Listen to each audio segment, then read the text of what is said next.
ज्ञान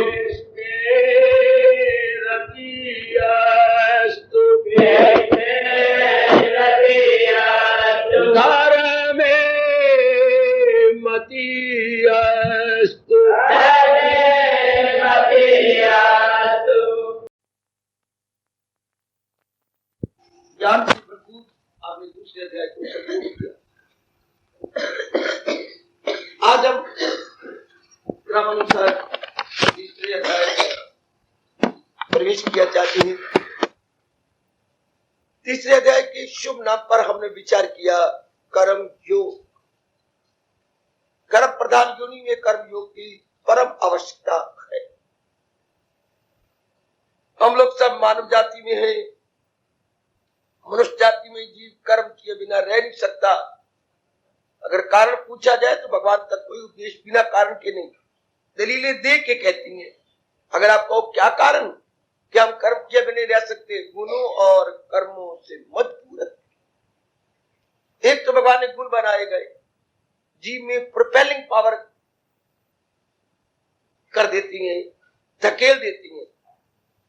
जैसे कभी कभी ऐसा होता है, यहां पर भी 3 4 5 6 खड़े हुए हो, आशीर्वाद दे रही है, एक अचानक गिर पड़ा, अरे तू मेरे पर, मैं नहीं गिरा, पीछे से धक्का आया है, मैं तो अच्छा मुझे माफ करना, मैं गिरा नहीं, मैं तो अपने आप में खड़ा था।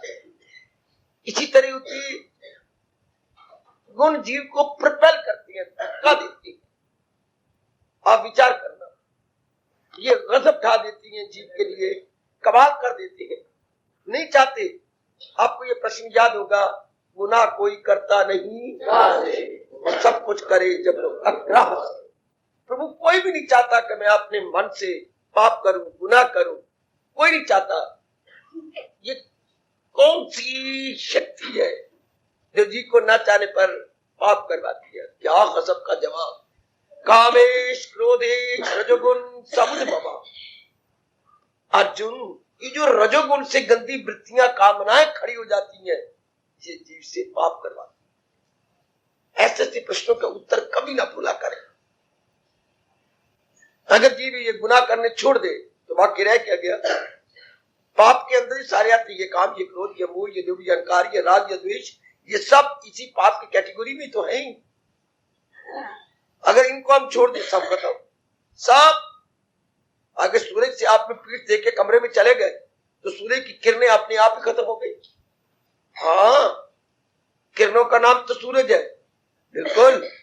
इस तरह ये गंदी वृत्तियों का नाम, दोषों का नाम, नेगेटिव क्वालिटीज के नाम ही तो पाप है। जितने हमारे में काम, क्रोध, मोह, लोभ, अहंकार इत्यादि बढ़ेंगे, उतने ही हम पाप की ओर भागे भागे जा करके फिर क्या होगा? नाना प्रकार के दुख। क्योंकि पाप का परिणाम सुख तो हो ही नहीं सकता। पाप का परिणाम तो दुखी होगा, हम भली प्रकार जानते हैं। इसलिए ये कर्म प्रधान योनि जो जीव को गुणों कारण से लगाती है, और गुणों से संस्कार, न कर्मों से संस्कार। बस अब कर्म योग क्या है? बड़ी निराली बात, बड़ी निराली बात। कर्म योग क्या होता है? ध्यान देना भाई, कोई ऊंघे नहीं। ये बातें आपको कोई नहीं बताएगा सिवाय भगवान जी के। भगवान कर्म नहीं छुड़वाते। कर्म तो हमसे करवाएंगे, पर कर्म की प्रतिक्रिया ना पड़े। कभी आपने ना सोचा तो आज बैठ के सोचो, कर्म तो करें, है अमल तो करें, उसका रद्दी अमल ना हो। Action no doubt but no reaction. एक बात तो आज का सेंटेंस पढ़ करके हैरान भी होगा, मानेंगे भी नहीं। There is action no doubt but there would be no reaction at all. Action के रिएक्शन नहीं होगा। ये तो नियम अनादिकाल से चल रहा है, कर भला हो भला, अंत बुरे का बुरा। अगर मैं शुभ कर्म करूंगा तो शुभ रिएक्शन, बुरा कर्म तो बुरा रिएक्शन। भगवान कहते नहीं, भगवान कहते नहीं। हाँ, तो हम भगवान से पूछते हैं, भगवान जी ये फिर नियम कब लागू होता है? क्रिया की प्रतिक्रिया, एक्शन का रिएक्शन। लो सुन लो देवियों, बड़ा भारी उपकार भगवान का, बड़ा भारी उपकार। ये कर्म योग में आप क्लियर करने जा रहे हैं। हम कर्म भी करते रहे और प्रतिक्रिया भी ना पड़े। मतलब सांप भी मर जाए और जो मेरे हाथ में लाठी है वो भी ना टूटे। ये तो बड़ी कमाल की बात होगी। भगवान कहते हैं, जब तू अपनी अहम को बढ़ाता है, मैं जब हमारा ईगो या अपना अहम पड़ा खुद ही बढ़ जाती है, उसके साथ वासना कामना बढ़ जाती है, वो कामनाएं मजबूर करती हैं हम कुछ करें, तब प्रतिक्रिया पड़ेगी। क्योंकि मेरी कामनाओं ने मुझे मजबूर किया। हाँ, फितरत से इंसान मजबूर है, इंसान फितरत बदलता नहीं, और यहां जबर से काम बनाया जो तेरी फितरत कराएगी, फितरत हुई तुझसे करो, तो ठीक है। ये भगवान का बड़ा भारी उपकार सोच लो मेरे सज्जनों देवियों। भगवान क्रिया नहीं छुड़ाते, भगवान कहते कर्म करने की भावना बदल लो। सुनो मेरे देवियों, कर्म करने की भावना बदल लो। पहले हम करते थे कामना की पूर्ति के लिए, अब करेंगे भगवान की प्रसन्नता के लिए। ये होगी माइंड की फीलिंग बिल्कुल बदल गई। समझने की कोशिश करना मेरे देवियों। पहले हम रह नहीं सकते थे, क्या ये मेरे पास चीज नहीं है, ये मुझे मिलनी चाहिए, कोई कमी खाती थी हमें। संसार की कोई प्राणी या पदार्थ की कमी हमारे में बेचैनी पैदा करती थी। मेरी गोदी में बच्चा नहीं है, मेरी गोद में बच्चे, मेरी गोद हरी भरी होनी चाहिए, हमारे घर को हमारा अपना मकान ही नहीं है, किराया पर ले लेके हमने बड़ी झाड़े खाई है, बड़ा किराया दे दिया, कोई कमी। कितने लोग पढ़े होते, आजकल हरिजन में बीए में पढ़ जाती हैं, मैं तो पढ़ी ही कोई नहीं, गधा ही रह गया। कमी। इतनी अच्छी अच्छी नौकरियां होती है लोगों की, मैं प्राइवेट सर्विस कर रहा हूं, कमी। ये मजबूर करती थी।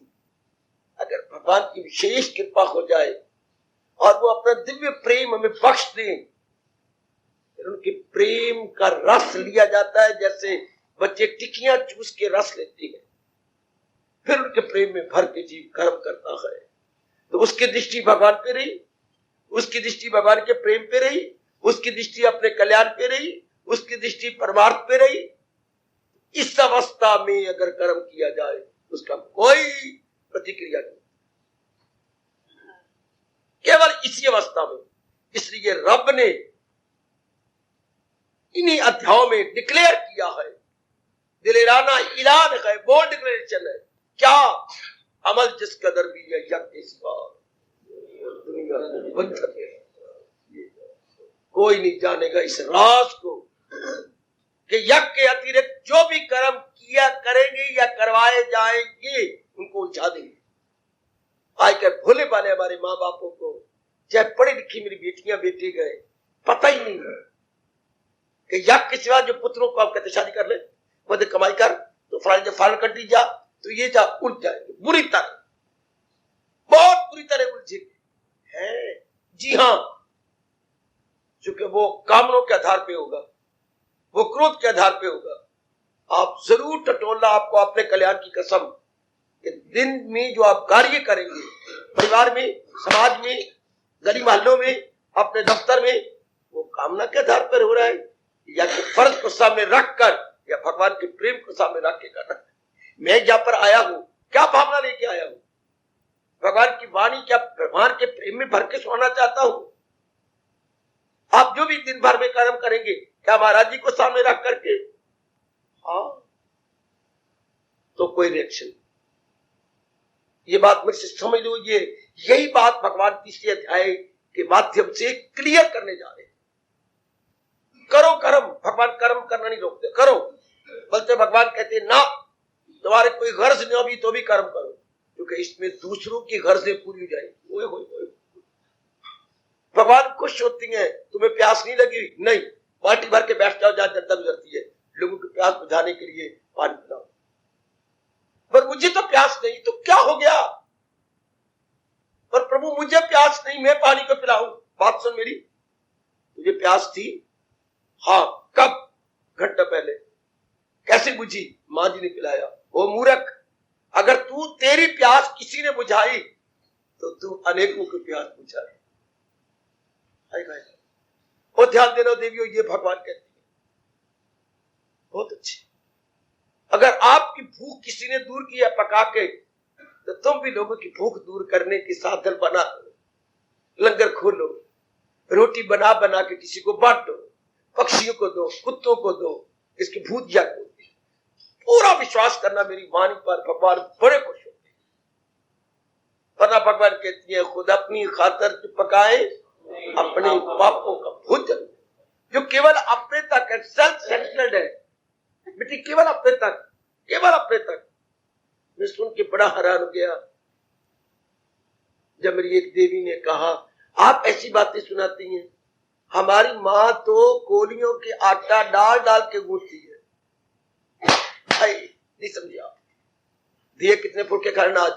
3 तो खा लूंगी। तू कितने? 12 कौलियां हो गई। 12 कौलियां आटा डाल के गूंथना, एक फालतू ना बच जाए। प्रभु बड़े नाराज होते। चाहे घर में बड़ी तंगी हो तो भी आप थोड़ी सी भूख रख करके दूसरों को देना चाहिए, क्योंकि प्रभु ने कहा है, लेके नियामत देता नहीं, समझ लो कि चोर है, बिल्कुल। भगवान ने बड़ी बड़ी नियामतें दी है हमें। ये पवन देवता की नियामत, जल देवता की नियामत, वायु देवता, मैंने कहा सूर्य देवता की नियामत, इंद्र देवता की नियामत, सेहत की नियामत, माँ बाप की नियामत, पति पत्नी की नियामत, जो आपकी बड़ी सेवा कर रहे हैं, ये नियामत है, उपहार है भगवान का। उर्दू में नियामत बोलती है, हम उपहार कहेंगे। ये भगवान का उपहार है, माँ के रूप में, पिता के रूप में, जो आपके बड़े काम आ रहे हैं। अगर शरीर आपके बड़े काम, तो ये शरीर भगवान का उपहार है, ये प्रेम से भरी हुई भेंट है। तो भगवान कहते इतनी भेंटें मुझसे ली और अपने द्वारा किसी को सुख नहीं देता। देना चाहिए। तो क्रिया की प्रतिक्रिया कब नहीं होती? अमल का रद्द अमल या एक्शन का रिएक्शन कब नहीं होता? जब कामना से कर्म न किया जाए, भगवान के प्यार में करके। पहले तो किसी ने नहीं बतलाया, अब तो प्रभु मुझे और आपको क्लियर कर रहे हैं कि तुझे काम करना है उम्र देगा, नहीं उसके फल पर तुझे। जिसके अंतःकरण में ये बात गहरी समा गई, सारे कर्म शर्मिंदा हो जाएंगे। कर्म हम करेंगे, लेकिन कर्म हमारा बिगाड़ेंगे कुछ नहीं। कुछ नहीं बिगाड़ते कर्म हमारा। क्यों? काम नहीं कोई नहीं। ये हिंदू दुनिया भर के किसी भी महापुरुष ने, स्पष्ट कह रहा हूं, पता ही नहीं लगा उसको। मैंने महापुरुष कहा, फिर भी नहीं पता लगा। मोहम्मद रसूलुल्लाह नहीं समझ सका। ये आपके बाइबल के रचयिता नहीं समझ सके ईसा मसीह। मैं बिल्कुल स्पष्ट कह रहा हूं व्यास गद्दी के ऊपर। महात्मा बुद्ध आपकी कसम नहीं समझ सका। जैनिज्म में ये बात नहीं आ सकी। जितना कंपेयर स्टडी मैंने किया, नहीं पल्ले पड़ा उनका कि क्रिया की प्रतिक्रिया नहीं होती। नहीं अकल में किसी का आया। हाँ, कबीर जी का इधर ध्यान तक भी नहीं गया। तुलसीदास ने इस राज को जाना। मुसलमानों फकीरों में तो मैंने कहीं भी नहीं पढ़ा, चाहे बौद्ध थे, चाहे समस्त ब्रेस, चाहे आपके बुल्ला शाह, इस बात को नहीं जाना। इतनी उड़ारी नहीं भरी, इतनी उड़ारी ये भर है। गुरु ग्रंथ साहब के अंदर इशारा किया गया है, विस्तार नहीं किया गया। क्यों? गुरु जानते होंगे। सिर्फ ये इतना कह के आगे बापू ने ज्यादा नहीं विस्तार किया, इशारा किया है। मैं बताता हूं, जिसकी वस्त गुरु की आज्ञा मानी, बस ऊपर टच कर दिया। यह एक जगह सारे ग्रंथ साहब में कहा गया, इशारा, संकेत, मन तो ज्योत स्वरूप है, अपना मूल पहचान। इतना विस्तार गीता जी के अंदर, 6 अध्याय इसी के लिए दिए गए। हाय, ये 6 अध्याय इसी में गए। पहले 6 अध्याय कर्मयोग के गए, विशेषकर तो तीसरा, चौथा, पांचवा, छठा इसी बात को, क्योंकि मेरी और आपकी कर्म प्रधान क्यों नहीं है? हमने दिन रात कर्म करना है, गहरी नींद में जाने तक कर्म करना है। तो बहुत भारी उपकार है भगवान का। अगर कोई कट्टर ना हो, अपने संप्रदाय में कट्टर ना हो, अपने धर्म का कट्टर ना हो, और बड़ा खुले दिल वाला हो, तो जाने का बहुत उपकार किया कृष्ण, जो इतना विस्तार कर दिया। उन्हें देखो, आप हैरान हो जाओगे मेरी बात सुनकर।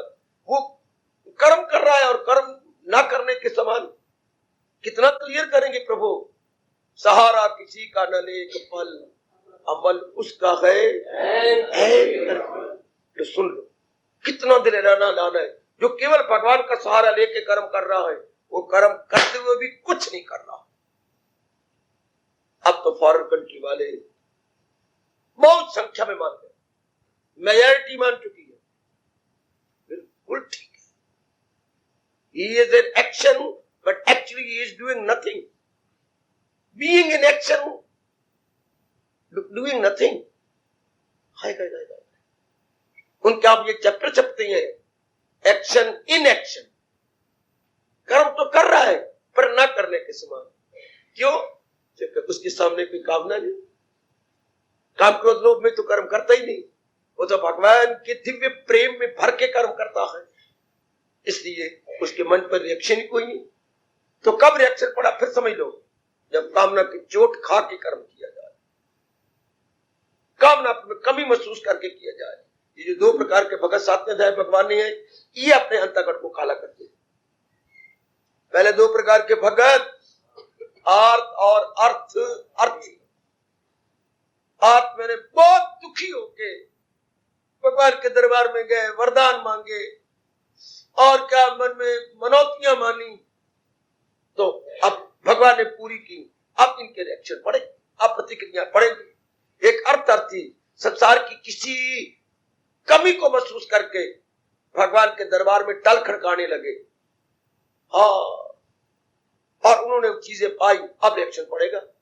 एक जिज्ञासु और ज्ञानी भगत, इनकी क्रियाएं रिएक्शन नहीं डालती, इनकी क्रियाएं भगवान के नाम पे होती।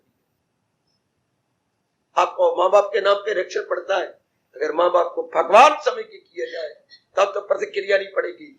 अगर माँ को इस चमड़े में देखा जाए, है मेरी माँ कितनी अच्छी, फिर रिएक्शन पड़ेगा। क्यों? मोह बढ़ेगा, माँ का स्नेह बढ़ेगा, माँ का पुत्र के प्रति स्नेह बढ़ेगा और औलाद का माँ बाप के प्रति मोह बढ़ेगा। चलो इतने तक ही हो जाता, वो का मतलब शारीरिक प्यार बढ़ जाता, पर नहीं, जितना जितना शरीर का प्यार बढ़ेगा उतनी कामनाएं बढ़ती है, वासनाएं बढ़ती। अगर भगवान ये नियम ना बनाया होता तो माँ बाप के साथ मोह करते कोई बात नहीं थी, पति पत्नी के साथ मोह करते कोई बात, पर आगे वासनाएं बढ़ जाती। पूछो अपने भगवान से ये नियम क्यों बनाया। हम जितना शरीरों को शरीरों के लिए चाहेंगे उतना ये वृत्तियां निकल आएगी दिल में से, काम क्रोध मोह लोभ अहंकार राग द्वेष, ये ना निकलती फिर अंतःकरण खराब ना होता। छोड़ दो भगवान को, करो किसके साथ प्यार, मोह बढ़ जाएगा, काम बढ़ जाएगा, अहंकार बढ़ जाएगा, कोई आपकी कामना नहीं पूरी होगी तो क्रोध बढ़ जाएगा, कोई ना कोई वृत्ति बढ़ जाएगी। अगर आप भगवान को अपने व्यवहार में, अपने विचारों में, अपने इरादे में नहीं रखते तो, इसलिए रब ने सोच के हमें हमारे जैसे कल्याणकामी को बताया, सदा मेरा पैगाम तो मिलना मेरा उसको, जो भगवान की याद में रहता है, ये वृत्तियां तो वहां आ नहीं सकती। भाई मेरे, किसी के प्रति काम तो तब आए जब मैं भगवान के प्रेम में न रहूं, तब शरीर की तरफ दृष्टि जाएगी, नहीं तो शरीर के बनाने वाले की ओर दृष्टि जाएगी। दृष्टियां दो ही होती है, तीनों तो मुझे बताओ, चारों तो मुझे बताओ। एक शरीर पे रहने वाली दृष्टि, हाँ, और एक शरीर के बनाने वाले पर दृष्टि। तीन दृष्टियां नहीं होती है, एक शारीरिक प्रेम, एक दिव्य प्रेम, एक इसके मजाजी, एक इसके हकीकी। अब जिसकी शरीर पर प्यार रहेगा गंदी वृत्तियां बढ़ जाएगी। वो याद रखना देवी हो, भगवान का कितना उपकार कि रहो गृहस्थी के अंदर, भले ही संसार में रहो, भले ही मेरी तेरे न रहो, एक आध में न रहो ना सही, लेकिन रहो अपने भगवान के संग, भगवान को पकड़ के रहो। भाई सीधी बात, महाराज जी को अपनी मन से ना हटाओ। आप भगवान को हटाती है तो वृत्तियां आ जाती हैं। जैसे अगर यहाँ के दिन के जो द्वारपाल है, गेट कीपर है, हटा दो, हट के कहीं छिप के देखो, जो बाहर पशु चर रहे अंदर आ जाएंगे। तमाशा देखो मेरे मंदिर में क्या होगा। अच्छा, वो कुत्ते बैठे हुए 2 4 5 वो यहां तक आ जाएंगे। जरा चौकीदार इधर होता है तो कुत्तों को ही पता लग चुका है कि रोटियां यहां पकती। क्या कमाल की बात। और मुंह में हम हमारे उंगलियां डलवा दी 2 कुत्तों ने, जब बहन जी की रसोई के पास जाके सिर मारा, कमल ये देर कर छोड़ी है, ये रोटी मेरी, मेरे हवाले कर। क्या गजब की बात, सिर मारना कि मेरा हिस्सा मुझे दो। अंदर कुत्ते आ जाती हैं, अंदर पशु आ जाती हैं।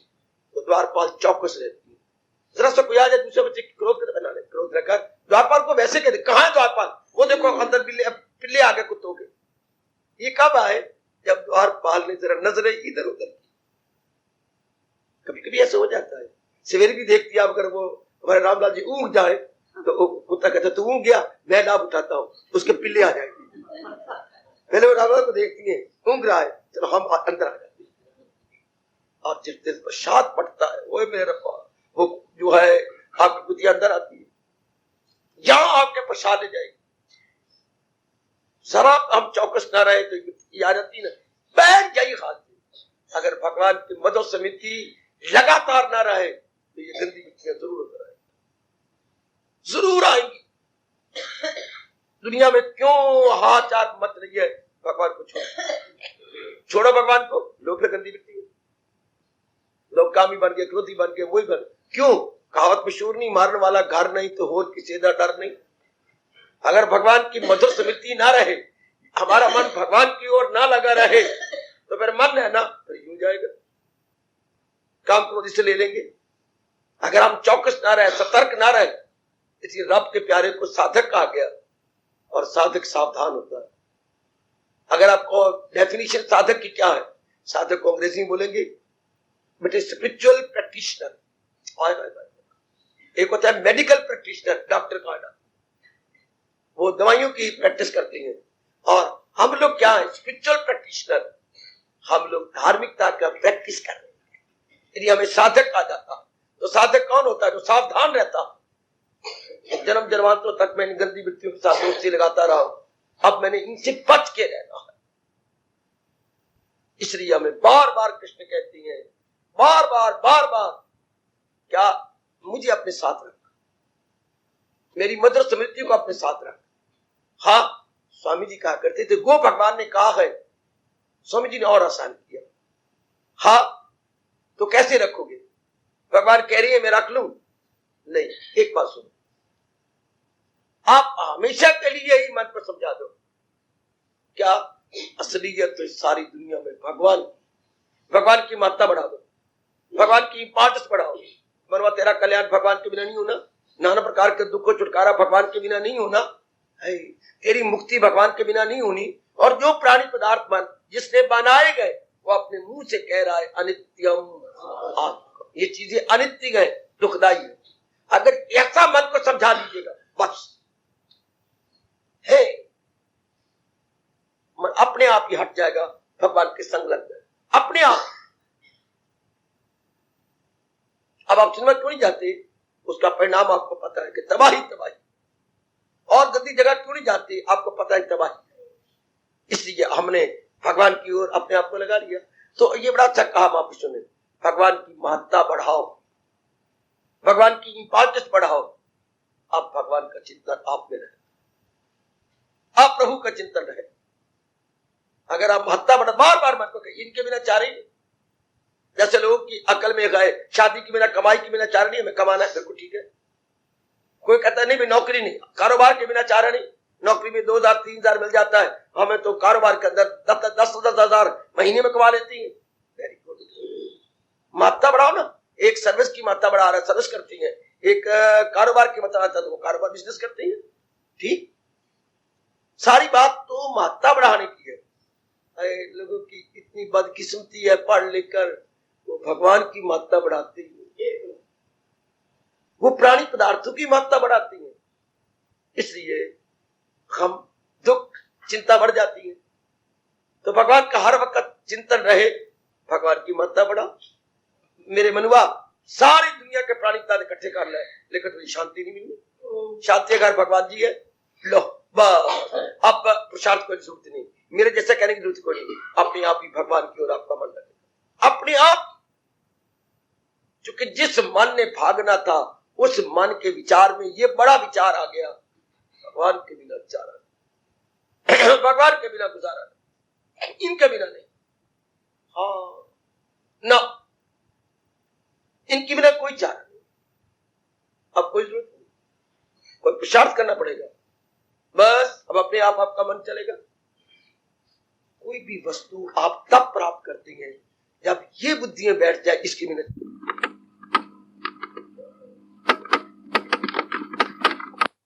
इसके बिना चारा नहीं, इसके बिना चारा नहीं। तब आपका मन विचारों में लग जाएगा और वो प्राप्त करके छोड़ेगा। कितनी अच्छी किस्मत है उन देवियों की और मेरे सज्जनों की जिनकी बुद्धि और मन में ये समा गया है, भगवान की भक्ति के बिना कोई चारा नहीं। अगर मैं अपना कल्याण चाहती हूं, अपना मंगल चाहता हूं, तो भगवान के बिना कोई चारा। बस अब गंदी वृत्तियां गई, अब आपका मन भगवान में लगेगा, अब करते रहो काम। अब तो मेरे भगवान ने स्पष्ट कहा, इतनी बड़ी छूट करे जिस कदर उस पे मगर आसरा मुझ पे रखे।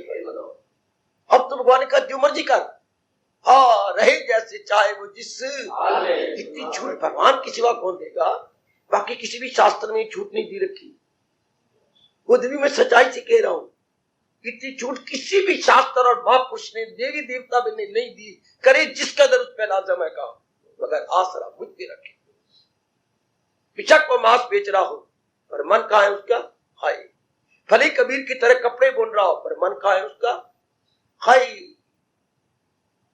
बहुत सारी मन की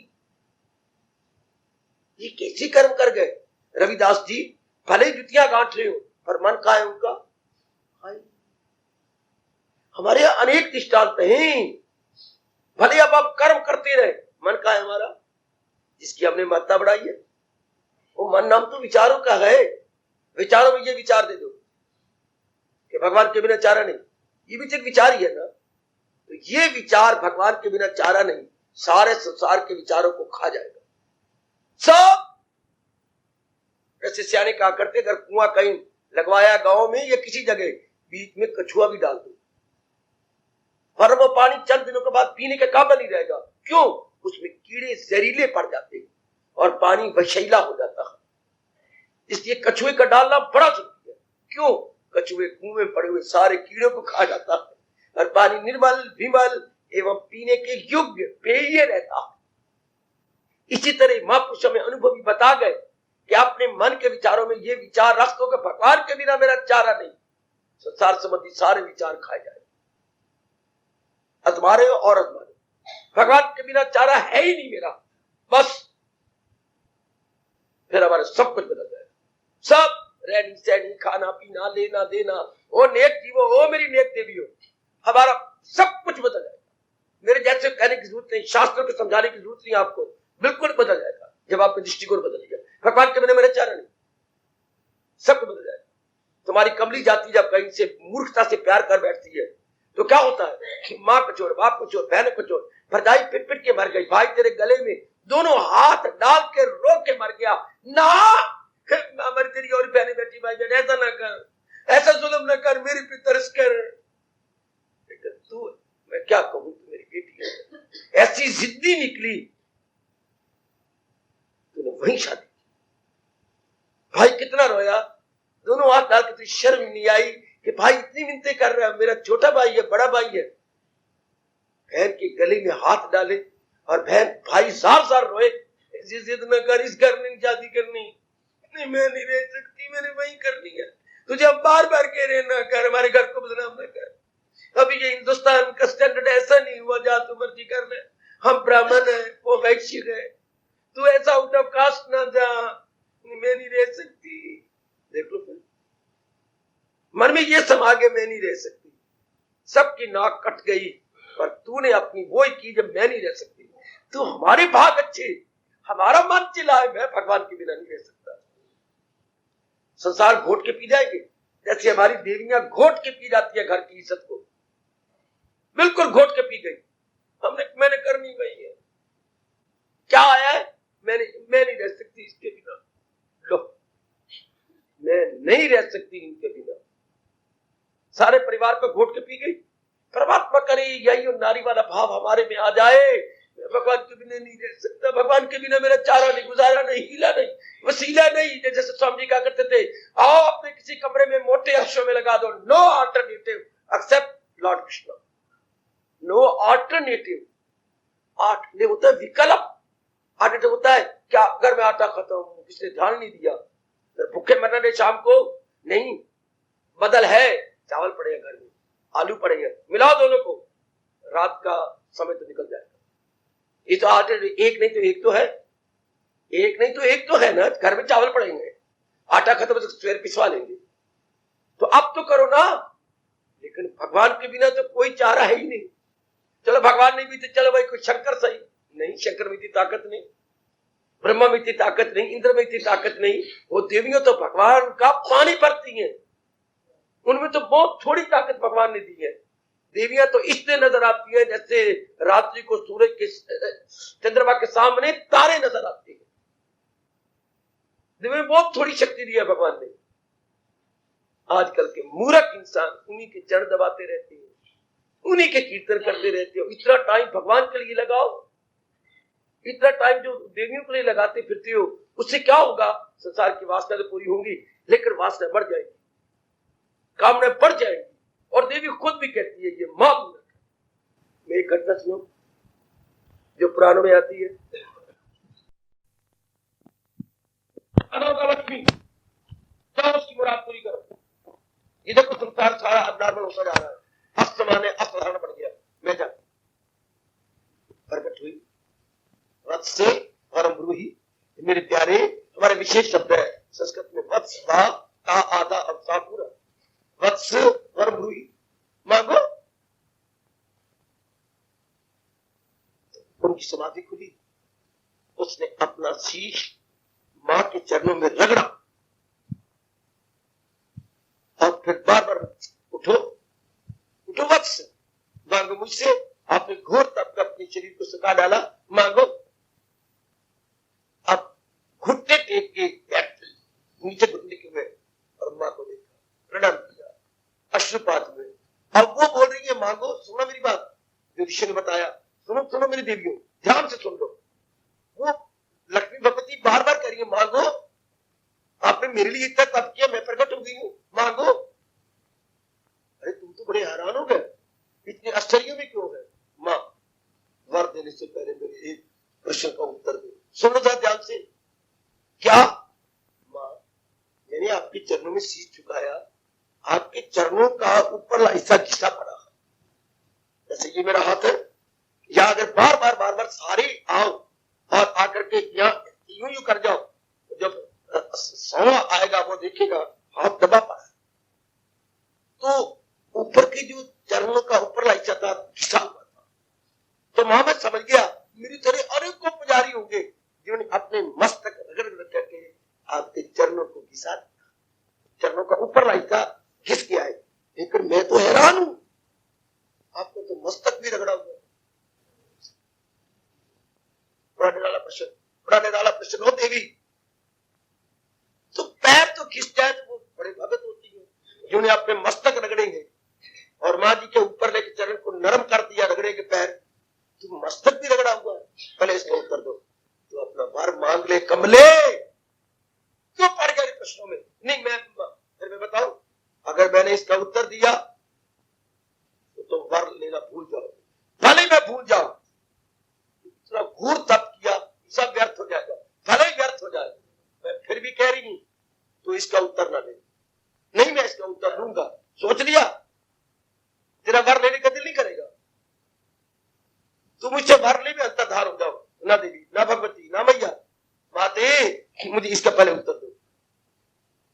तो ले भाई, अब माँ ने कहा ओ अच्छी किस्मत वाले, ओ नेक किस्मत वाले, ओ बड़भागी, सुन लेते, ये तेरी बुद्धि ने तप करके जल्दी पकड़ लिया है। ये जो मेरे पैर घिस गए हैं वो तेरी तरह अनेक मेरे पुजारी हैं, और जब मैं उन्हें दिव्य दर्शन देती हूँ वो बार बार अपना मस्तक मेरे चरणों पे रगड़ती है। उस रगड़ के कारण से मेरे पैरों का ऊपरला हिस्सा रगड़ा गया है। अब तू कहते मेरा मस्तक तो रगड़ा गया है, हाँ, तो तेरे से बहुत सारे जो मेरे नारायण के पुजारी है उनके चरणों में मैं अपना मस्तक रगड़ती हूँ। मैं अपने चरण जब मेरे नारायण को तप कर रहे होते हैं तो मैं समय निकाल करके अपना मस्तक रगड़ने जाती हूँ। ये मेरी नारायण को याद करती है, तेरे भक्तों की भक्ति, तेरे चाहने वालों को मैं भाग जाती हूँ। हाँ, मैं उनको प्यार कर रही हूँ क्योंकि मेरे नारायण के लिए तप कर रही है, मेरे नारायण के लिए जाप करती है, रात की नींद छोड़ चुकी है, तो मैं अपना मस्तक उनके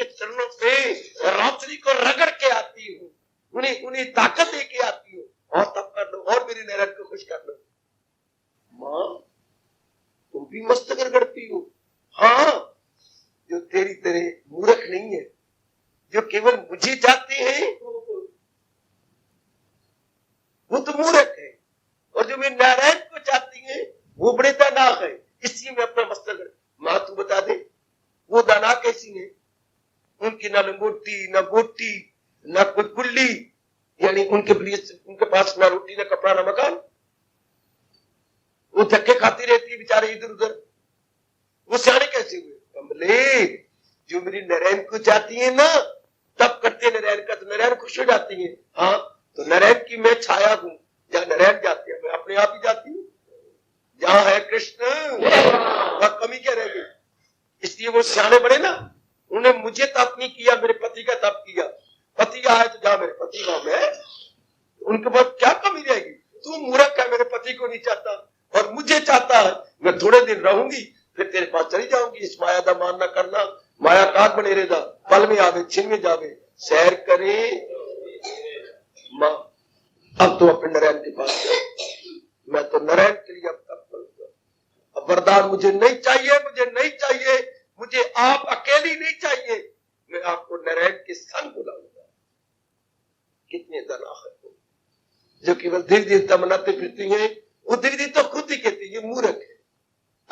जो जिसने हमें ताकत दी है उसकी तरफ तो ध्यान नहीं है और हमारी ओर ध्यान है। आहा, उर्दू का शायर कहता है,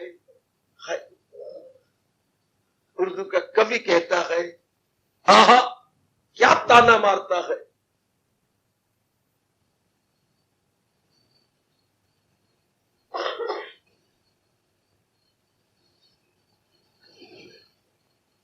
दुनिया के पागलपने को कहूं तो कहां तक कहूं? दुनिया के पागलपने को कहूं तो कहां तक कहूं? उन्हें रिज़्क चाहिए, रज़ाक नहीं।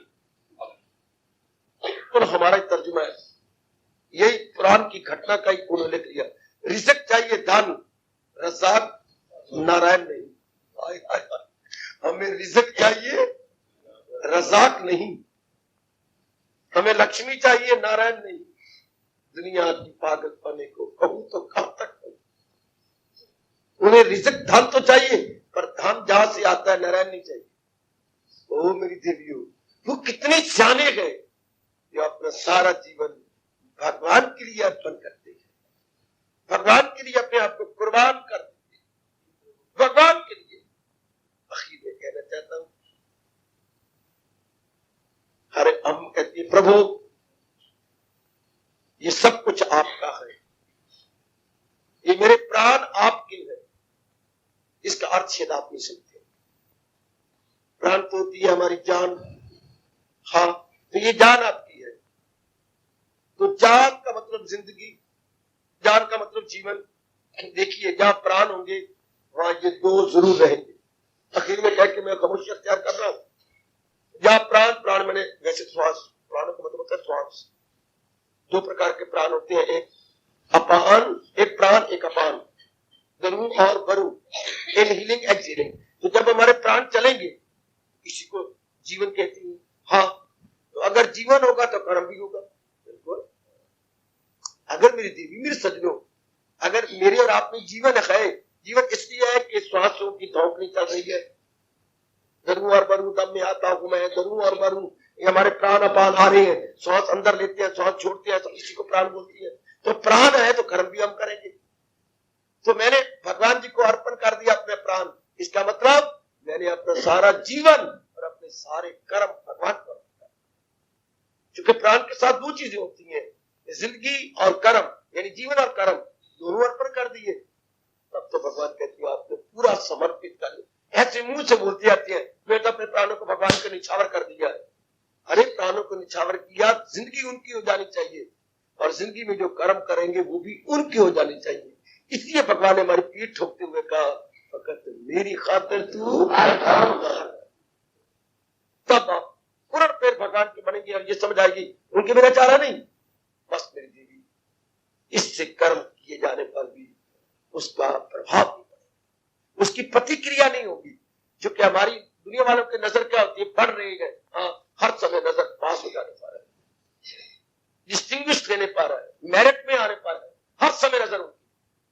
हाँ, आपने शादी की, हर समय आपकी नजर पति पर है, हर समय उसकी माँ के साथ बोल रही हो तो भी माँ में उसके बेटे को देखती हो, उसकी बहन के साथ बोल रही हो तो भी बहन में अपने पति को देखती हो, उसके भैया के साथ बोल रही हो तो भैया में उसके अपने पति को देखती हो।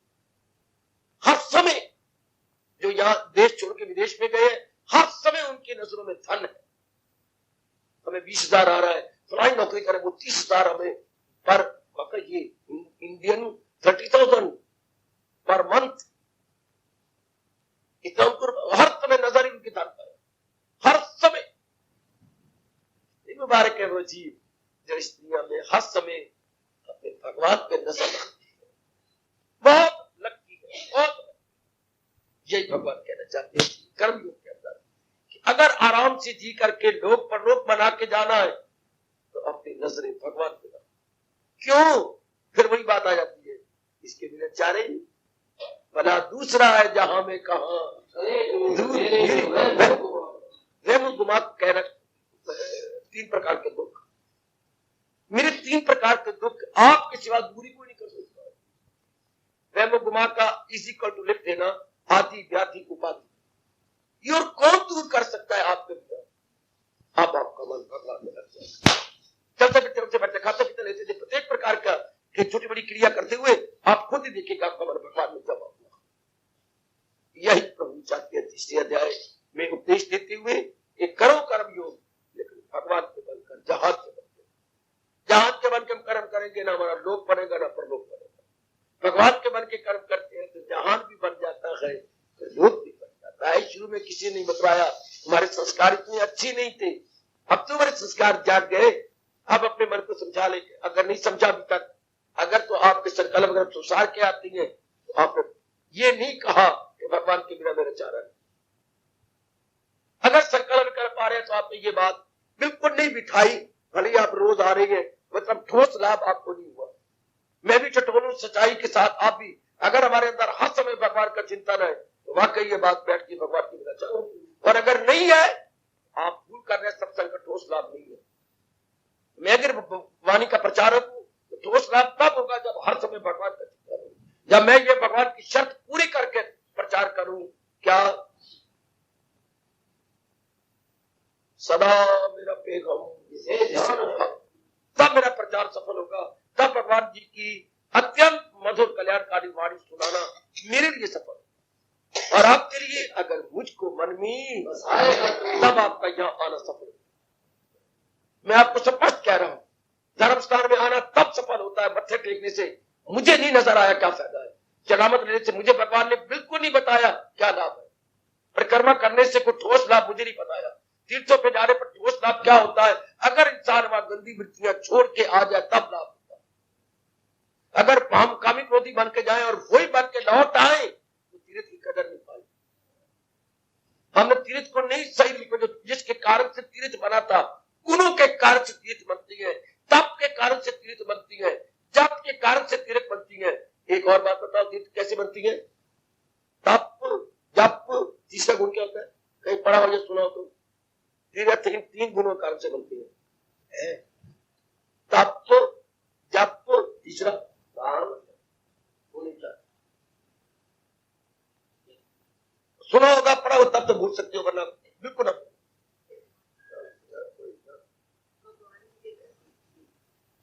अगर तो सुना है तो बोलो, पढ़ा है तो बोलो, अनुमान लगा के ना बोलो, नहीं पता लगेगा आपको। 3 गुणों के कारण से हमारे हिंदुओं का तीर्थ बनती है। हमारे ऋषियों ने कहा वहां पर चुप चोटी के जप करने वाले होंगे, वहां तप करने वाले होंगे, तीसरा त्यागी होंगे। जप तप, तीसरा क्या? त्याग। त्याग बेटी, जप तप त्याग। फिर सुनो, जप, बोलिए, जप तप त्याग। इन तीनों के आधार पर तीर्थ बनता है। अगर वहां जाकर के हम ये ले आए तब तीर्थ जाना सफल होता है। वहां कोई बताया ना, तीर्थ पर जब हम जाती है, भाई तीर्थ पे आया स्वागतम, ये 3 गुण लेके जाओ, तब तीर्थ पे जाना सफल। अरे ओ भैया, क्या आपने शादी की? आपने रोना शुरू कर दिया। लोगों ने ये पूछा, आपने रोना शुरू कर दिया। क्यों? वो मेरे पास ही नहीं रहती। एक जवाई ससुराल जाए और बहू ना आए, ससुराल में जाने का फायदा क्या हुआ? ये दृष्टांत दिया है हमारे ऋषियों ने। एक ब्याह हुआ जाता है, वहां 2 बार गया, 3 बार गया, वो देते ही नहीं इसको। आप 50 बार तीर्थों पे जाओ, अगर वो वहां से आप कुछ गुण ना मिले क्या फायदा? कुछ ले आओ ना, तो वहां तो 10 गुण तो होते ही नहीं, वहां तो सिर्फ 3 गुण है। अगर वहां जाने से आपका जाप बढ़ गया, हाय बड़ा अच्छा हुआ तीर्थ पे जाने पर, आपका तप बढ़ गया, तब मैंने प्रातः काल बैठ जाना और भगवान के चरणों में रस लेना, तब तो आपका जाना सफल हो गया। और तीसरे होते त्याग। ये भाव बढ़ता जा रहा है कि मेरा कुछ भी नहीं, सब कुछ भगवान का है, मैं खाली हाथ आया था, खाली हाथ चला गया। ये तीर्थ 3। अगर ये गुण आ गया है, आप त्यागी बनते जा रही हैं, तपस्वी बनते जा रहे हैं और जप करने वाले बनते जा करके भगवान के इन शब्दों को आप चरितार्थ कर रहे हैं, यज्ञों में जप यज्ञ, तो फिर तो आपका यहां आना भी सफल, क्योंकि ये भी एक महातीर्थ है। भगवान इसको तीर्थ नहीं कहते। अर्जुन, जहां मेरी वाणी सुनाई जाती है, जहां मेरे कीर्तन किए जाते गए, वो महातीर्थ होता है। वो आपस में करते गए मेरे जिक्र से शांत, उसको महातीर्थ कहते हैं। ये महातीर्थ है। पर अगर यहां से हम 3 गुण ले जाती हैं, वहां की आपका आना सफल।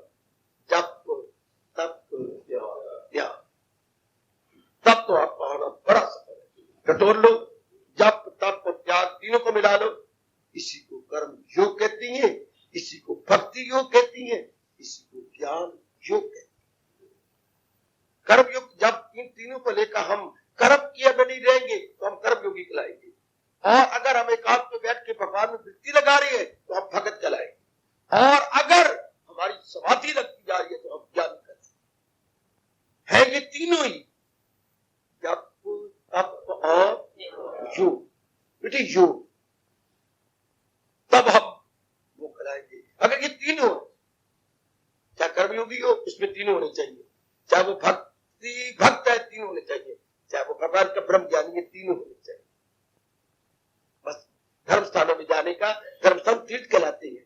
अगर वहां जाने से ये 3 मिल जाते हैं, फिर हमारा आना सफल हो गया। हमारा आना बिल्कुल सफल। लड़का यूनिवर्सिटी में जाता है, उसे 2 साल बाद डिग्री मिल जाए, तब तो उसका वहां हॉस्टल में रहना, खर्च करना सफल। और उससे डिग्री नहीं मिलती, हाँ बस तो रुपया जाया कर रहा है, अपनी उम्र जाया कर रहा है। अब आप, मैंने बिल्कुल क्लियर कर दिया, कर्म योग आपको क्लियर करना चाहता है, बिल्कुल क्लियर। तीसरे अध्याय में कैसे ढंग से प्रभु ने समझाया है, इन 45-46 श्लोकों में गजब ढा दिया कृष्ण ने। जगत गुरु ने कमाल करके रख दिया। यहां तक भी लानत मारी, लोगों से भगत कहला रहा है, गुरु कहला रहा है, और मन से ख्वाहिश न जाए निकल। लेकिन मन में से संसार के प्राणी तात्व को निकाला नहीं, पराधनता पे न गए। भगवान ने मक्कार तक कहा, तब भी कहा है कि वो तब भी ये लोगों को धोखा दे रहा है, भगवान को नहीं, लोगों को धोखा दे रहा है। आकर काट की हड्डियां कितनी बार चढ़ेगी आज के ऊपर, काट की हड्डियां चढ़े कहते एक बार कर सकते, दोबारा नहीं। वो कब की छड़ी हो तो कब तक का कपड़ प्रकट हो जाएगा। कर्मयोग केवल भगवान के दिव्य प्रेम में भरकर कर्म जो कर रहा है, वो लोक बना रहा है, प्रलोक बना रहा है, सब कुछ उसका सफल हो जाएगा, सब कुछ। अगर भगवान के नाम पर, क्योंकि सारी गीता, ओ मेरे कृष्ण बहुत कमाल कर दिया, यहां जाके संपूर्ण की मेरे प्रभु ने गीता को। सारे कहती है ज्योति के धर्म शास्त्र होती है ना, उनका आद देख लो, अंत देख लो, क्या शुरू कहां से हुई है और अंत का होता है। जिस बात को उन्होंने शुरू किया है वही अंत पूरा करे। गीता का अंत कहां है? जहां है कृष्ण। गीता की शुरुआत कहां है? धर्म क्षेत्र। अब जिसने भगवान को अपना बना लिया, सारा कुछ उसका, सारा कुछ, सब कुछ उसका, लोक भी उसका, प्रलोक भी उसका, कामरानियां, साधवानियां, कुछ इंसानियां, सब कुछ वही मिल गया। पर कहां? जहां है कृष्ण मेरे। दिल को मन में रख लो, मैं भी भगवान के बिना चाह रहा हूं। सजनों, हमेशा के लिए रख लो, प्रभु के बिना चाह रहा हूं। इसके बिना मेरा लोक पर लोक नहीं हो सकता। जो कल्याण की दिव्य भावना हमारे में टेढ़ी खड़ी हो गई है, वो नहीं जा सकती, हमारा कल्याण नहीं हो सकता जब तक भगवान को अपना न बना लिया जाए। तो सवाल पूछता है भगवान को अपना कैसे बनाए? सिर्फ एक भावना से, इनके बिना चारे कोई, इनके बिना गुजारा ही नहीं। अब मन का विक्षेपता, संकल्प, विकल्प, राग, द्वेष सब खत्म हो जाएगा और एक ही भाव रह जाएगा, भगवान। और भगवान को फिर कहना पड़ेगा मुझे दिल से अर्जुन नाता नहीं, किसी गैर से दिल नाता नहीं। तो भगवान ने पिछले अध्याय में कोई कसर नहीं छोड़ी, बिल्कुल बिल्लार की तरह चमका के रख दिए। एक एक बात मैं तो यही कहूंगा, मेरे भगवान क्षमा करें, आने वाली धार्मिक कम अकल पीढ़ियों के लिए अर्जुन की जबान पे बैठकर प्रभु ही ये प्रश्न कर रहे गए ताकि कर्म योग के बारे में और भी विस्तार हो जाए। क्योंकि बहु संख्या व्यक्तियों ने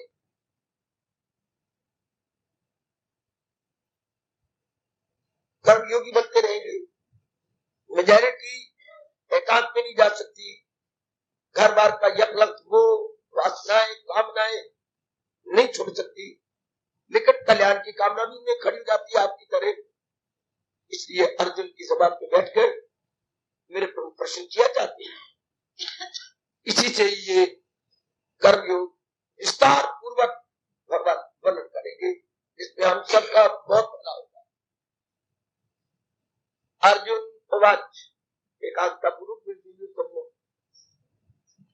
जयसी चेत् कर्मणा ते माता बुद्धि जनार्दन तत् किं कर्माणि घोरे मां योजयति केशव।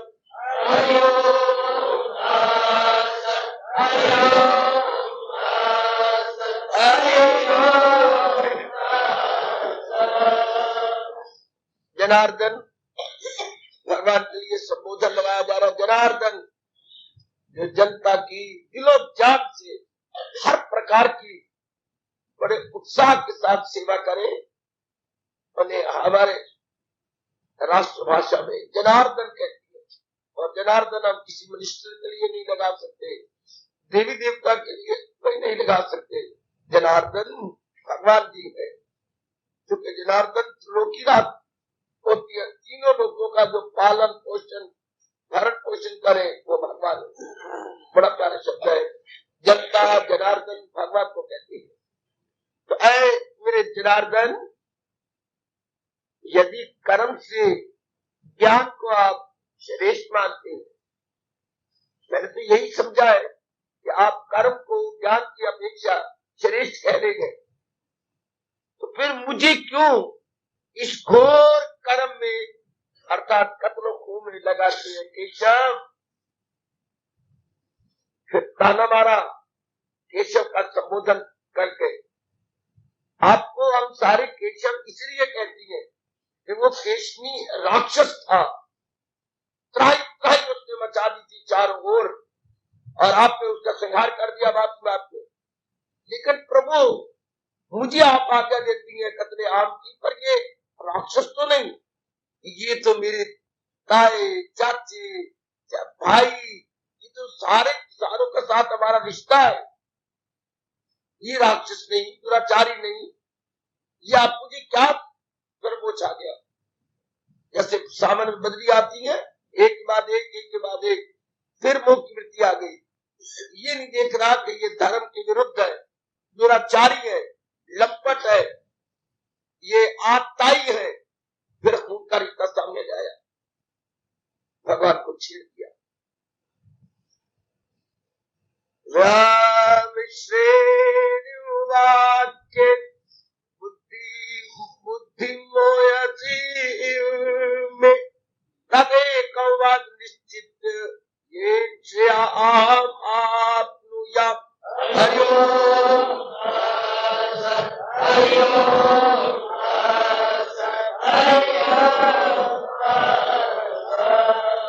अपने इस मिले जुले वाक्यों से मेरी बुद्धि को मानो मोह रहे गए। भगवान मेरी में फंस गई और भी मेरे मन में वो जाग उठा। इसलिए आप एक निश्चित करके कहिए जिसमें मेरा कल्याण हो जाए। मैं तो अपना कल्याण चाहता हूं मेरे प्रभु, यही मैंने आपसे प्रार्थना की है। मैं चीला हूं, मेरी मदद कीजिए, वो नेक रास्ता। अब फिर मैं कह रहा प्रभु श्रेय जिसमें मेरा श्रेय वो वही बात मुझसे कहिए। ये उपनिषदों में आता है कि भगवान ने दो मार्ग बनाए, श्रेय और प्रेय। दुनिया वाले प्रेय मार्ग पे जुट जाती है, खाना पीना भोगना बच्चे बनाना राग द्वेष करना। नेक जीव आप जैसे श्रेय मार्ग पर जिसको जिनको ऋषियों ने बताया उस पे लगते हैं।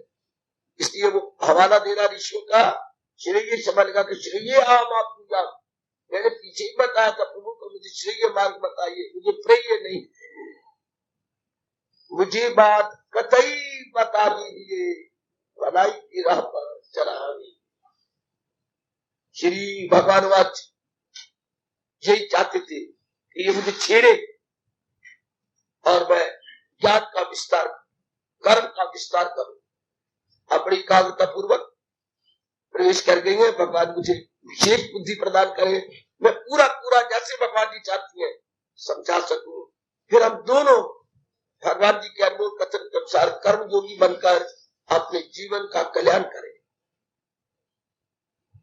लोके द्विविधा निष्ठा पुरा प्रोक्ता मया अनघ ज्ञान योगे सांख्यानाम कर्म योगे योगिनाम।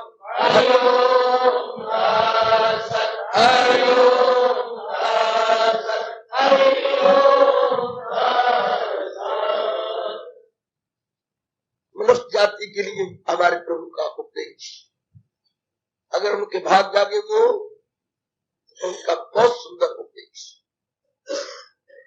जो अपना कल्याण करना चाहिए। जैसे आपको में कल्याण की देवी और सजनों दिव्य प्रेरणा आ गई तो भगवान ये बहुत सुंदर उपदेश यहीं से समझ लीजिए। जीने की कला कैसी जिया जाए। लोग तो कला कर्म कर रहे हैं पर कला नहीं उनके पास। कला होती है हर समय प्रसन्न रहना, कर्म भी किया जाए, लिया भी जाए, दिया भी जाए, जिम्मेवारियां भी पूरी की जाए, लेकिन आंतरिक संतुलन बिगड़ने न पाए, हम प्रसन्न रहे, गदगद होके रहे। ये भगवान जी बताना चाहते हैं, यही मेरे प्रभु समझाना चाहते हैं। और सीखे भगवान से खुशी जीने की कला, ये बड़ी छोटी की कला है। पिछले अध्याय में सिर्फ टच किया था, अमल में हुनर हो तो कहलाए योग। या पहले कहा न जीते की शादी न हारे का स्वरूप, दिल के तवासन का है नाम योग। बात तो ठीक है लेकिन विस्तार नहीं किया। थ्योरेटिकल नॉलेज तो मैं दे दी, वीडियो में सैद्धांतिक ज्ञान तो दे दिया, लेकिन व्यवहारिक ज्ञान उसे क्रियात्मक ज्ञान नहीं दिया। अब भगवान क्रियात्मक ज्ञान देने जा रहे हैं। बात वही है, मां बीज डाला अमल में हुनर हो तो कहला। अब अमल में हुनर, योगा कर्म तो कौशलम, अपने कर्म में कुशलता दिखाना। कर्म में कुशलता, कोई बोलने में बड़ा कुशल होता है, कोई व्यवहार में बड़ा कुशल होता है, कोई कमाने में बड़ा कुशल होता है, एक्सपर्ट। कोई छल बल में दुर्योधन की तरह बड़ा कुशल होता है। और भगवान क्या कहती है ना, कर्म में इंसान को कुशल होना चाहिए, छल बल में नहीं, धन कमाने में नहीं, बातों बनाने में नहीं, बल्कि कर्म में कुशलता दिखाया। He must be expert in action, in practical life. उसे व्यवहार में कुशल होना चाहिए। ये आज जनता फूलती जा रही है, गंदी विधियों में कुशल है, झूठ मकर फरेब में और गंदी मंदी बातों में। लेकिन भगवान कहते ये सारे बाकी की कुशलता है, ये इंसान को दुख देगी। कुशलता होनी चाहिए कर्मों में। तो कर्मों में कुशलता क्या है, कर्मों में छिपा हुआ आर्ट क्या है, भगवान के श्रीमुख से सुनिए। तो सुना है मेरे मासूम अर्जुन, जरा दिए रास्ते मैंने। शुरू से भगवान ने ये दो रास्ते बताए, शुरू से ही। हाँ, है ज्ञान उनका रास्ता जो ज्ञानी है लोग, है योगी धर्म उनका जो है कर्म, शुरू से ही। अब आप मुझसे पूछेंगे भक्ति कहाँ गई? अगर शुरू से ये दो ही निष्ठाएं भगवान ने बताई है तो भक्ति योग कहाँ गया? माँ कुछ कहती है कर्म योग में भक्ति योग आ जाता है। जब वो कर्म करेगा तो भगवान के अर्पण होके कर्म करेगा, वो कर्म को थोड़ा नमस्कार करेगा। जब प्रातः काल उठेगा और अपने फील्ड में जाएगा तो इष्ट देव को नमस्कार करके कि प्रभु मुझे शक्ति प्रदान कीजिए, मैं आपके नाम पर आज कर्म करूं, चाहे बाहर के बाद हालात कैसे क्यों ना हो, लेकिन मैं बड़ी खुशी से अपना कर्तव्य अदा करूं।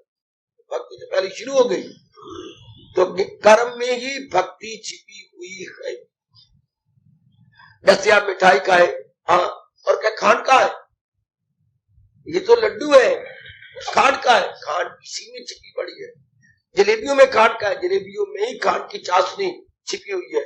ये इसी तरह भक्ति का है, चाशनी की तरह कर्म योग के अंदर भक्ति छिपी हुई है। हार्दिक धन्यवाद, हार्दिक आशीर्वाद। अब अपनी शहंशाह की आज आरती बड़े प्रेम और श्रद्धा से उतारे।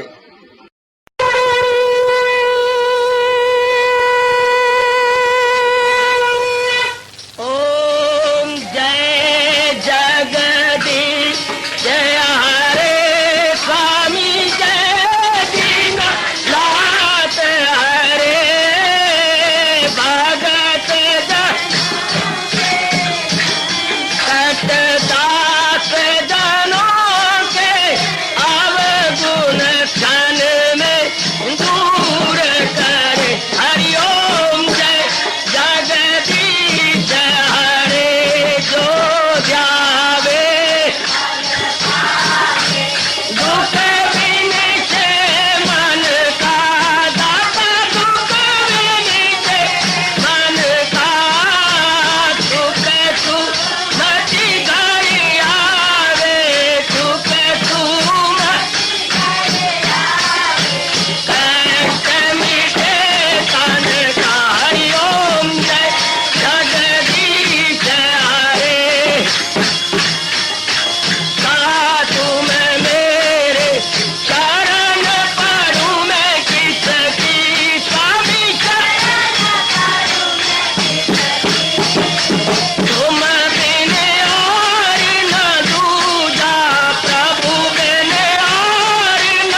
भद्रन्तु सुखिनः सर्वे सन्तु निरामयाः सर्वे भद्राणि पश्यन्तु मा कश्चित् दुःखभाग् भवेत्।